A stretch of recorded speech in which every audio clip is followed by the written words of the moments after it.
స్వతంత్ర భక్తి ప్రేక్షకులకి నమస్కారం.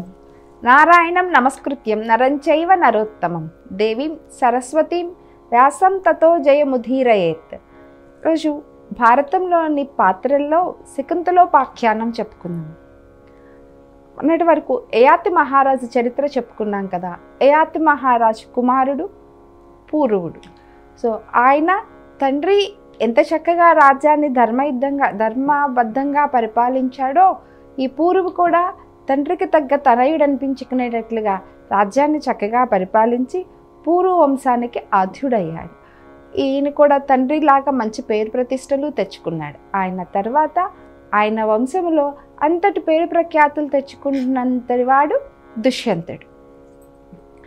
ఈ దుష్యంతుడు నుంచి మనకి భారత కథ ఇంకా కొత్త కొత్త మలుపులు తిరుగుతూ వస్తూ ఉంటుంది అన్నమాట. ఈ దుష్యంతుడు తండ్రి ఇలిలుడు, రంధతి అన్న భార్య, వీరిద్దరి సంతానమే దుష్యంతుడు. ఈ దుష్యంతుడు చిన్న వయసు నుంచే క్రూరమృగాలతో కూడా బాగా ఆడుకునేవాడు. పులులతో, సింహాలతో. సహజంగా చిన్న వయసులో రాజుల పిల్లలు ఎవరైనా కూడా లేడులతో, జింకలతో, వాటితో ఆడుకుంటూ ఉండేవాళ్ళు. కానీ ఈ అబ్బాయి వాటితో కన్నా ఎక్కువ పులులని వాటిని తన అధీనంలోకి తెచ్చుకోవటం, సింహాలతో, శరభాలతో, అలాగే మదగజాలతో ఆడుకోవటం ఈ అబ్బాయికి చాలా సరదాగా ఉండేదన్నమాట. వాటితో పాటు చాలా పెద్ద పెద్ద పర్వతాలని చెట్టుతో సహా పెకిలించి వేసేవాడు. ఇంకా ఇలా అనేకమైనటువంటి పరాక్రమవంతమైనటువంటి పనులన్నీ చేస్తూ ఉండేవాడు అనమాట. చిన్న వయసు నుంచి ఆయనలో ఉన్నటువంటి పరాక్రమాన్ని, తేజస్సుని, వీటన్నిటిని చూసి అందరూ చాలా ఆశ్చర్యపోతూ ఉండేవాడు. ఇంత చిన్న వయసు నుంచి ఇతనిలో ఎంత తేజస్సు ఉంది, ఎంత పరాక్రమం ఉంది అని. అంత పరాక్రమవంతుడు అవటం వల్ల తొందరగా కూడా రాజు సింహాసనాన్ని కూడా అధిష్ఠించాడు. ఇంకా ఆయన రాజ్య పరిపాలన ఎలా ఉండేదంటే, పాలనలో ధర్మాన్ని తప్పకుండా పరిపాలించేవాడు, ధర్మబద్ధంగా రాజ్యాన్ని పాలించేవాడు. ఆయన రాజ్యంలో ప్రజలెవ్వరికీ ఈతి బాధలు అనేవి ఉండేవి కాదు. అంటే రాజు ధర్మబద్ధంగా గనక పాలన చేస్తూ ఉంటే ప్రకృతి కూడా రాజుకి సహకరిస్తుంది, ఆ పాలకుడికి సహకరిస్తుంది. అదే దానికి మంచి ఉదాహరణ దుష్యంతుడు అనమాట. ఎంత ధర్మంగా రాజు ఉంటాడో ప్రకృతి కూడా అంత ధర్మంగానే వీళ్ళకి సహకరించేది. ఆయన పాలనలో కరువు కాటకాలు అనేది ఉండడం కానీ, అతివృష్టి అనావృష్టి అనేది కానీ ప్రజలు ఎరగరన్నమాట. అంత చక్కగా పరిపాలించాడు ఆయన. ఏ విషయంలోనూ ప్రజలకి లోటు ఉండేది కాదు. ధనధాన్యం సమృద్ధిగా ఉండేది, ప్రజలందరూ సుఖ సంతోషాలతో ఉండేవారు. ఇంకా ఐకమత్యంగా కూడా ఉండేవాళ్ళు. కేవలం సుఖ సంతోషాలతోనే కాకుండా ఐకమత్యంగా ఉండేవాళ్ళు. కావాల్సినవన్నీ దొరుకుతున్నప్పుడు ప్రజలు కూడా ఏం చేస్తారు, చక్కగా ధర్మబద్ధంగా దైవ మార్గం, ఆధ్యాత్మిక మార్గం వీటన్నిటినీ అవలంబిస్తూ వాళ్ళు కూడా సంతోషంగా జీవించేవాళ్ళు. అంటే ఆహారము, కావలసినటువంటి ఆహారము, నీరు దొరకనప్పుడు వాటి కోసమే ప్రయత్నం చేసుకుంటూ ఉండటమే జీవితం సరిపోతూ ఉంటుంది.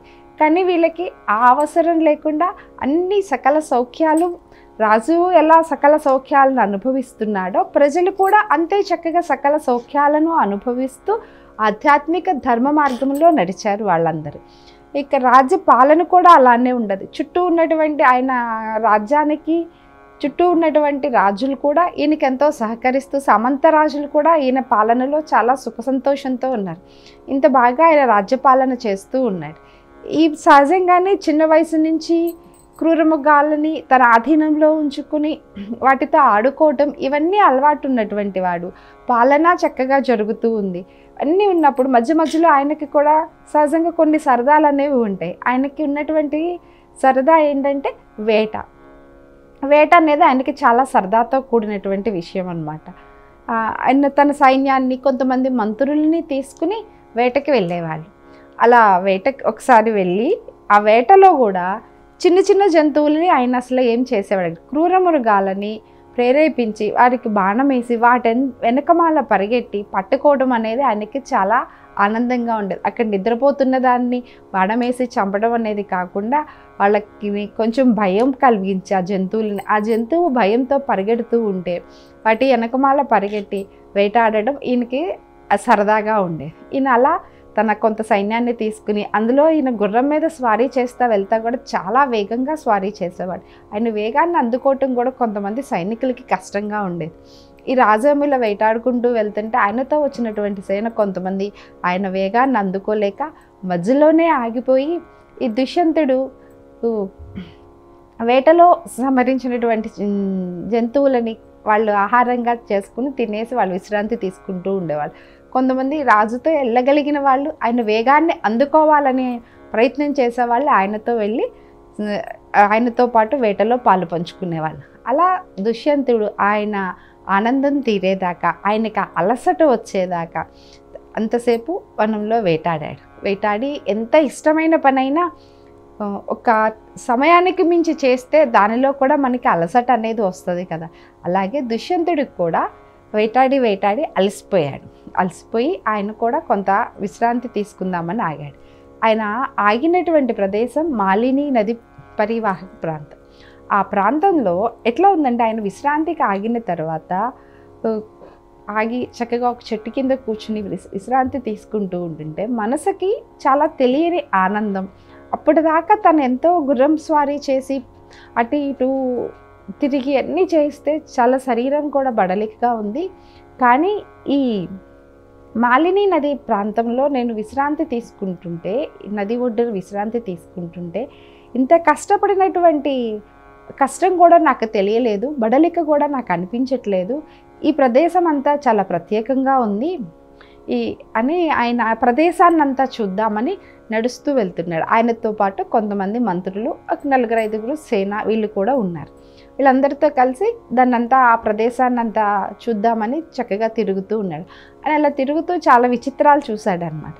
అంటే చెట్లన్నీ చక్కగా పువ్వులతో, రకరకాల పువ్వులతో మంచి సువాసనలు వెదజల్లుతూ ఆ పరిమళాన్ని మనసుని చాలా ఆకర్షిస్తూ ఉందన్నమాట. మనసుకి ఉత్తేజాన్ని, హాయిని కలిగిస్తుంది. ఇంకా ఆ లతలు, కొన్ని చెట్లకైతే లతలు ఉన్నాయి, లతలని మొత్తం తుమ్మెదలు చుట్టేసుకుని ఉన్నాయన్నమాట. అవి తుమ్మెదల పువ్వులా అనిపించేట్లుగా ఉన్నాయి. అంటే ఎన్ని ఎక్కువ పూలు ఉంటే తుమ్మెదలు సహజంగా వాటి ఆహారం కోసం వస్తాయి కదా, ఆ పువ్వుల్లో కూడా కనిపించినంతగా తుమ్మెదలు వాటి మీద వాలి అవి ఆహారాన్ని తీసుకుంటూ ఉన్నాయి. ఇంకా ఆ చుట్టూ ఉన్నటువంటి నది సెలయేళ్ల శబ్దం కానీ, పచ్చని ప్రకృతి, పెద్ద పెద్ద చెట్లు, ఏ చెట్టుకు చూసినా పువ్వులు చక్కగా విరబూసి ఉన్నాయి. ఆ చెట్ల నుంచి వస్తున్న గాలి చాలా ఆనందంగా ఉంది. ఆయనకు అనుకున్నాడు అనమాట, బ్రహ్మదేవుడు దేవలోకంలో ఇంద్రుడికి, కుబేరుడికి, ఇంద్రుడికేమో ఖాండవవనం అనేటువంటి ఉద్యానవనాన్ని ఇచ్చాడు, అలాగే కుబేరుడికి చైతన్య రథం అనే ఉద్యానవనాన్ని ఇచ్చాడు.